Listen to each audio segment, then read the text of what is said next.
అందరికీ welcome back to my channel Sitara Firdous. అయితే ఈరోజు బాబు స్కూల్లో అయితే ఒక ప్రోగ్రామ్ అయితే ఉండే అండి, కండక్ట్ చేశారు స్కూల్లో. అయితే ఈ ప్రోగ్రామ్ వచ్చేసి ట్రాఫిక్ సేఫ్టీ అవేర్నెస్ గురించి వాళ్ళు ఎక్స్ప్లెయిన్ అయితే చేశారు. ఇంకా పిల్లలకి ఇంకా పేరెంట్స్కి అయితే హెల్మెట్ అయితే ఇచ్చారండి, ఇద్దరికి సపరేటు.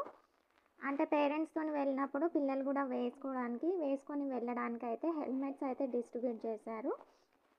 ఐఎస్ఐ మార్క్ హెల్మెట్స్ అయితే ఇచ్చారు, చాలా బాగా అనిపించాయి హెల్మెట్స్. అయితే స్కూల్లో అయితే తీసుకొని ఇంకా మళ్ళీ అయితే ర్యాలీ అయితే చేశారు చిన్నది, బాగా అనిపించింది. ఐసిఐసిఐ బ్యాంక్ వాళ్ళది అంట ఇది ఎన్జిఓ. సో తీసుకొని అయితే ఇంటికైతే వచ్చేసాను. వీడియో నచ్చిందా అయితే ప్లీజ్ లైక్ చేయండి. అమ్మ చూస్తున్నారు ఇంకా తెచ్చినాక హెల్మెట్స్ బాగున్నాయి అని చెప్పి. నచ్చితే సబ్స్క్రైబ్ చేయండి. Thank you so much, support చేయండి. Thank you so much, subscribe.